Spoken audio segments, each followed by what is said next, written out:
আজকে বাড়িতে থাকায় অল্প কিছু উপাদান দিয়ে এমন একটি ডেজার্ট বানাবো যেটা আপনাদের মুখে লেগে থাকবে। চলেন তাহলে শুরু করা যাক ঘেটে ঘ করা একটা আইটেম। প্রথমে আমি ক্যারামেল বানানোর জন্য চিনিগুলোকে একটা পাতিলের মধ্যে ঢেলে দিয়েছিলাম, আর তারপর এগুলো নাতে নাতে এমন একদম পুরে কায়লা বানাইছি যেটা স্বাদ মিষ্টি হবার দিয়ে একদম তিতাতে নিম হয়ে গেছিল। সো আপনারা যখন বানাবেন তখন কিন্তু অবভিয়াসলি একদম সাবধানতার সাথে বানাবেন। রান্না করাটা যতটা সহজ আমরা মনে করি আসলে কিন্তু ততটাও সহজ না। আমরা চোখের সামনে দেখি কত সুন্দর করে একজন রান্না পরিবেশন করতেছে, কিন্তু সেভাবে যদি আমরা সেটা প্রিপেয়ার করতে যাই তাহলে কিন্তু বুঝতে পারবো আসল ঠেলা। এই যে ক্যারামেল বানাতে গিয়ে যে আমাকে কতবার চিনিগুলোকে নষ্ট করতে হয়েছে তা বলে বোঝাতে পারবো না। আপনাদের সামনে সুন্দরভাবে প্রিপেয়ার করে দেখানোর জন্য আমাকে এতগুলা কষ্ট করতে হয়েছে এবং নষ্ট করতে হয়েছে। প্রথমে যখন ক্যারামেল গুলো বানিয়েছিলাম তখন কিন্তু পুরো একদম তিতা হয়ে গেছিল, ওগুলো ফেলে দিয়ে যখন আবার বানালাম তখন কিন্তু ওটা চুলার পরে রেখে দিয়েছিলাম, যার কারণে কিন্তু শক্ত হয়ে গেছিল। তারপরে এটা আবারও চুলাতে দিয়ে হিট করে নরম করে তারপরে এটা আবার যে বাটিতে পুডিংটা বানাবো সে বাটিতে সেট করে নিলাম। তারপরে এখন 2-3টা ডিম ভেঙে নিয়ে তারপরে ঘুটে ঘুটে ঘুটে ঘুটে এগুলোকে একদম মিহি করে নিতে হবে। তারপরে দুধের মধ্যে এগুলোকে মিশাতে হবে। এখন দুধগুলোকে জাল করে ঘন করতে দিয়েছিলাম আমার ছোট ভাই আতিককে,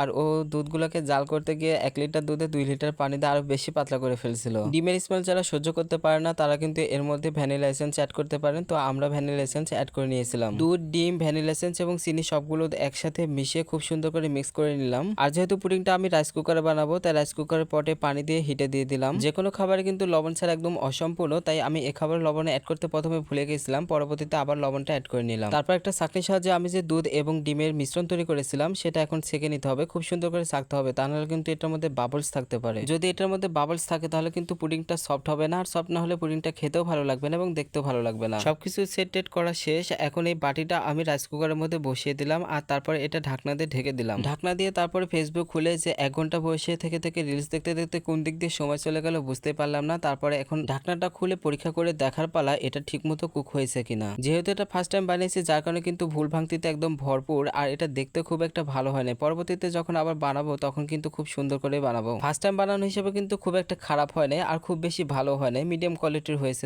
বলা যায়। এখন একটা নাইফের সাহায্য নিয়ে বাটির সাথে যে 4-5টা লেগে থাকে সেগুলো একটু ছাড়িয়ে নিতে হবে। বাটির মধ্যে থেকে পুডিংটা বের করার কিন্তু একটা টেকনিক আছে, এটা কিন্তু খুবই সফট হয় যার কারণে কিন্তু খুব আলতো ভাবে উল্টে পুডিংটাকে বের করে আনতে হবে, তা নাহলে কিন্তু পুডিংটা ভেঙে যাওয়ার সম্ভাবনা খুব বেশি থাকে। যদি আমি খুব সাবধানতার সাথে উল্টিয়ে পাল্টিয়ে তারপর বের করতেছিলাম, কিন্তু এটা এতটাই সফট হয়েছিল যার কারণে কিন্তু লন্ডভন্ড হয়ে গেল। দেখতে এরকম লন্ডভন্ড হলেও কিন্তু এটা স্বাদটা কিন্তু খুবই সুন্দর হয়েছিল। আমার কাছে খেতে এতটা স্বাদ লেগেছে যে আমি বারবার খেতে চাইবো। চাইলে তো কেউ আর বানিয়ে দেবে না, তাই আমাকে নিজেকেই বানাতে হবে আর নিজেকে খেতে হবে। ভিডিও দেখে পুডিং বানানো যতটা সহজ মনে করেছিলাম আসলে কিন্তু অতটা সহজ না। প্রথমে আপনাদেরকে বলেছিলাম অনেক কষ্টের পর যখন ফলাফলটা খুব ভালো হয় তখন কিন্তু মনটাই ভালো হয়ে যায়। এই যে দেখেন এতদিন কষ্ট করে ভিডিও মেক করে এত ভয়েস দিয়ে কষ্ট করে তারপরে কিন্তু ভিডিওতে যখন লাইক কমেন্ট শেয়ার আসে না তখন কিন্তু খুবই কষ্ট পাই। সো এখন থেকে বেশি বেশি করে আমাদের ভিডিও দেখবেন এবং অন্যকে শেয়ার করবেন।